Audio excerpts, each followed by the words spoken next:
இன்னைக்கு காலையில நாம் தமிழர் கட்சியோட முக்கிய நிர்வாகிகளான சாட்டை துரைமுருகன், இடும்பாவனம் கார்த்தி உட்பட இன்னும் 5-6 அட்ரஸ் இல்லாத அனாமுத்து தம்பிகள் வீட்டுக்கு என்ஐஏ ஆபீசர்ஸ் ரெய்டு போயிருக்கிறாங்க. எதுக்காக இந்த ரெய்டுன்னு பார்த்தீங்கன்னா, தடை செய்யப்பட்ட விடுதலை புலிகள் இயக்கத்தோட இவங்களுக்கெல்லாம் தொடர்பு இருக்கலாம், அவங்ககிட்ட இருந்து இவங்க ஏதாவது பணம் வாங்கியிருக்கலாம் அப்படிங்கிற சந்தேகத்தின் அடிப்படையில் இந்த ரெய்டு நடத்தப்பட்டதா சொல்றாங்க. அப்புறமா வழக்கம் போல முக்கியமான ஆவணங்கள் கைப்பற்றப்பட்டதாகவும், இவங்கெல்லாம் என்ஐஏ ஆபீஸ்க்கு நேரில் வந்து விளக்கம் கொடுக்கணும்னு சம்மன் கொடுக்கப்பட்டிருக்கிறதாவும் செய்திகள் வருது. இதெல்லாம் உங்களுக்கே தெரிஞ்ச கதை தான், நீங்களும் பார்த்திருப்பீங்க.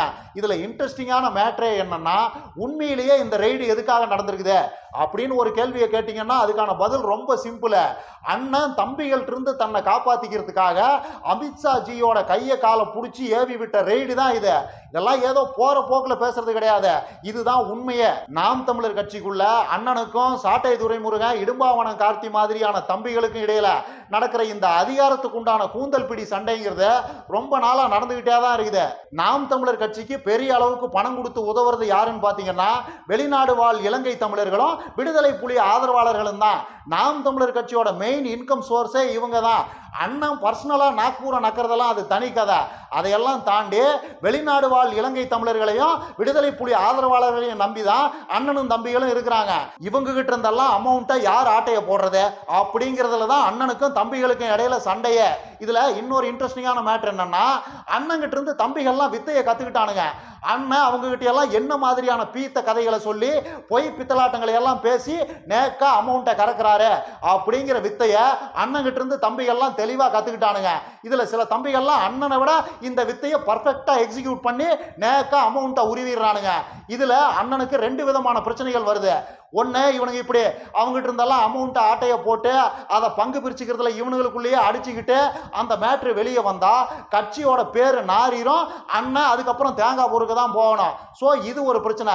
இன்னொரு முக்கியமான பிரச்சனை என்னன்னா, அங்க பணம் கொடுக்குறவங்க ஒருத்தர் தான், அவங்க கிட்ட இருந்து தான் அண்ணனும் கறக்குறாப்புல தம்பிகளும் கறக்குறாங்க. ஸோ தம்பிகளும் அண்ணனுக்கு ஈக்குவலா அண்டா திருடுறதுனால அண்ணனோட வியாபாரத்துல பெரிய பாதிப்பு. இது ஒரு பஞ்சாயத்து. இது இல்லாம இன்னொரு பஞ்சாயத்தும் இருக்குது. நாம் தமிழர் கட்சிக்குள்ள பதவி போட்டி பெரிய அளவுக்கு நடந்துகிட்டு இருக்குது. இது அண்ணனே பல தடவை வெளிப்படையா சொல்லி இருக்கிறாப்ல. இன்னும் ஒண்ணுமே நடக்கல, அதுக்குள்ள நான் தான் அடுத்த சீமான்னு நிறைய பேர் கிளம்புறானுங்க, இவனுங்களை எல்லாம் வச்சுக்கிட்டு என்ன பண்றதுன்னு தெரியல அப்படின்னு அண்ணன் நேரடியா புலம்பி இருக்கிறாரு. அப்புறம் அண்ணன் இப்போ 2 வாரத்துக்கு முன்னாடி போட்ட கட்சி பொதுக்கூட்டத்துல களஞ்சியத்தை விட்டு தம்பிகளை எல்லாம் ஒரு காட்டி விட்டாப்ல. களஞ்சியம் தெளிவா சொன்னாப்ல, நாம் தமிழர் கட்சிங்கிறது சீமான் தான், சீமானை தவிர நாம் தமிழர் கட்சியில எதுவும் கிடையாது. அடுத்த சீமான்னு அவனுக்காவது நினைப்பு இருந்ததுன்னா அப்படியே ஓடி போயிருங்க, இந்த பக்கம் வந்தீங்கன்னா வகுந்துருவோம் பாத்துங்க அப்படின்னு களஞ்சியம் ஒரு மிரட்டி விட்டாப்ல. எல்லாம் இந்த சாட்டை துரைமுருகன், இடும்பாவனம் கார்த்தி மாதிரியான தம்பிகளுக்கு கொடுத்த வார்னிங் தான். சோ கட்சிக்குள்ள இத்தனை பஞ்சாயத்து போயிட்டு இருக்குது. இதையெல்லாம் ஒன்னா சேர்த்து பாத்தீங்கன்னா இன்னைக்கு காலையில என்ஐஏ ரெய்டு எதுக்கு நடந்திருக்குதுன்னு உங்களுக்கு சிம்பிளா புரிஞ்சிடும். அண்ணன் தன்னை காப்பாத்திக்கிறதுக்காகவும் தனக்கு அடங்காத இந்த தம்பிகளை எல்லாம் ஒரு தட்டி வைக்கிறதுக்காகவும் ஒரு மிரட்டி வைக்கிறதுக்காகவும் அமித்ஷா ஜியோட காலில் போய் உளுந்து, ஜி என்னை எப்படியாவது காப்பாத்துங்க ஜின்னு கெஞ்சி கதறி இந்த என்ஐஏ ரைடை ஏற்பாடு பண்ணியிருக்கிறாரு. அவ்வளவுதான். ஜி, நான் தமிழ்நாட்டோட அதிபராகி தமிழர்களை எல்லாம் காப்பாத்துறது அப்புறம், முதல்ல இந்த தம்பிகள் இருந்து என்னை எப்படியாவது காப்பாத்துங்க ஜின்னு அமித்ஷா ஜி காலில் உளுந்து அண்ணன் கதறுன்னு கதறி இருக்காப்ல. ஏன்னா அண்ணனுக்கு வராத என்ஐஏ ரைடு இந்த ஓட்ட உடச தம்பிகளுக்கு மட்டும் எப்படி வருது? அண்ணன் பேசாத பேச்சா? இவனுக்கெல்லாம் ஊருக்குள்ள அட்ரஸ் இல்லாத அனாமுத்து காமெடி பீஸுகள்.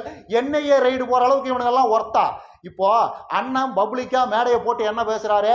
ராஜீவ்காந்தியை கொன்னதே நாங்க தாண்டா, ராஜீவ்காந்தியை கொண்டு இந்த மண்ணில் புதைச்சதே நாங்க தாண்டா அப்படின்னு ரொம்ப ஓப்பனா பேசுறாரு.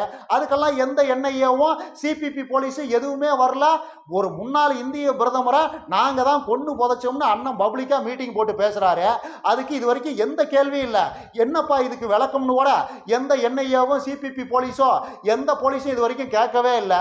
ஆனா ஒண்ணுமில்லாத இந்த ஓட்ட உடச தம்பிகளுக்கு என்ஐஏ ரைடு போகுதுன்னா என்ன அர்த்தம்? இந்த ரைடை அண்ணன் தான் ஏற்பாடு பண்ணியிருக்கிறாருன்னு அர்த்தம். அதுல எல்லாம் உங்களுக்கு என்ன சந்தேகம்? மற்றபடி நாம் தமிழர் கட்சியோட வளர்ச்சியை பார்த்து தமிழ்நாடு மட்டும் இல்ல மொத்த இந்தியாவும் நடுநடுங்கி போயிருக்குது. அதனாலதான் திமுகவும் பிஜேபியும் ஒன்னா சேர்ந்து எங்க வீடுகளுக்கு என்ஐஏ அனுப்பியிருக்கிறாங்க அப்படின்னு சாட்டை துரைமுருகன் சொல்லுவாரு. அதை அப்படியே நம்பி அப்பாவி தம்பிகளும் ஆர்கசம் அடைவானுங்க. அவனுங்களையெல்லாம் நினைச்சாதான் பரிதாபமா இருக்குது.